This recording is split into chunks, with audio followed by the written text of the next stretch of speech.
ایک دفعہ کا ذکر ہے کہ خراسان کا ایک مشہور فقیہ بغداد آیا تو خلیفہ ہارون رشید کو بھی اس سے ملاقات کا شوق پیدا ہوا، تو اس نے اسے دربار میں بلایا، گرم جوشی سے اس کا خیر مقدم کیا اور بڑی قدر و منزلت کے ساتھ اپنے پاس بٹھایا۔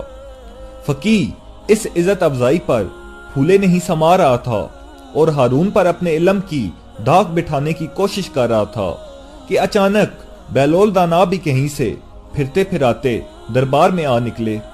بہلول نے سلام کیا تو ہارون نے بہلول کو بیٹھنے کے لیے کہا، تو فقیہ نے بہلول کا معمولی لباس، بوسیدہ گدڑی اور دھول میں اٹی ہوئی جوتیاں دیکھیں تو قدر حیرت سے خلیفہ ہارون رشید سے بولا کہ آپ بہت مہربان اور فراق دل ہیں کہ معمولی لوگوں کو بھی اپنے دربار میں جگہ دیتے ہیں۔ تو بہلول دانا اپنی جگہ سے اٹھے اور اپنی عصا زمین پر مارتے ہوئے اس فقیہ کے قریب پہنچے اور بولے، قبلہ گستاخی معاف، آپ اپنے ناقص علم پر کیوں اس قدر مغرور ہیں؟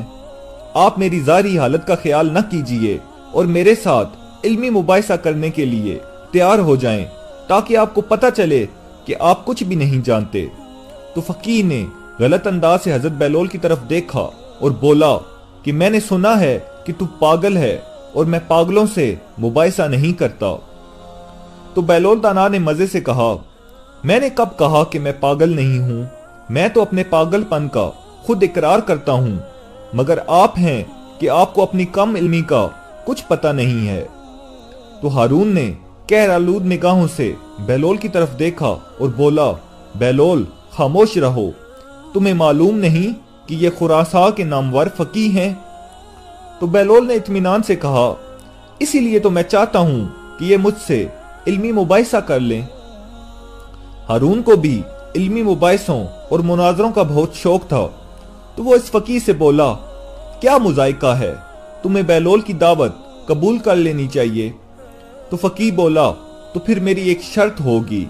تو ہارون نے اجازت دی اور بولا، تم جیسی چاہو شرائط طے کر لو۔ تو فقیہ بولا کہ میری شرط یہ ہے کہ میں بہلول سے ایک معمہ پوچھوں گا، اگر اس نے درست جواب دے دیا تو اسے 1000 اشرفیاں دوں گا، اور اگر یہ ناکام رہا تو مجھے 1000 اشرفیاں دینے کا پابند ہوگا۔ تو بہلول دانا مسکرائے اور بولے کہ ہم فقیروں کے پاس مال دنیا کہاں، ہاں میں خود کو آپ کے سپرد کر سکتا ہوں کہ آپ ایک غلام کی طرح مجھ سے کام لیں اور اپنی 1000 اشرفی پوری کر لیں، اور اگر میں 1000 اشرفی جیت گیا تو وہ تو ناداروں اور محتاجوں کا حصہ ہے ہی، کہ امیر المومنین حضرت علی مرتضیٰ فرماتے ہیں کہ جہاں بھی دولت ضرورت سے زیادہ ہے وہاں یقیناً کسی حقدار کا حق ضائع ہو رہا ہے۔ تو فقیہ نے کہا کہ مجھے منظور ہے، اور کیا تم تیار ہو کہ میرا معمہ حل کرو؟ تو بہلول نے جواب دیا، بے شک میں تیار ہوں، آپ عرض کریں۔ تو فقیہ نے ہارون سے پوچھا، علی جا آپ کی بھی اجازت ہے؟ تو ہارون نے شاہی انداز سے کہا کہ اجازت ہے۔ تو فقیہ نے اپنا معمہ پیش کیا کہ ایک گھر میں ایک عورت اپنے شرعی شوہر کے ساتھ بیٹھی ہے، اسی گھر میں ایک شخص نماز پڑھ رہا ہے اور دوسرا روزے سے ہے۔ اچانک دروازے پر دستک ہوتی ہے اور ایک ایسا شخص اندر داخل ہوا کہ جس کے آ جانے سے شوہر اور بیوی ایک دوسرے پر حرام ہو گئے، نماز پڑھنے والوں کی نماز باطل ہو گئی اور روزے دار کا روزہ بھی باطل ہو گیا۔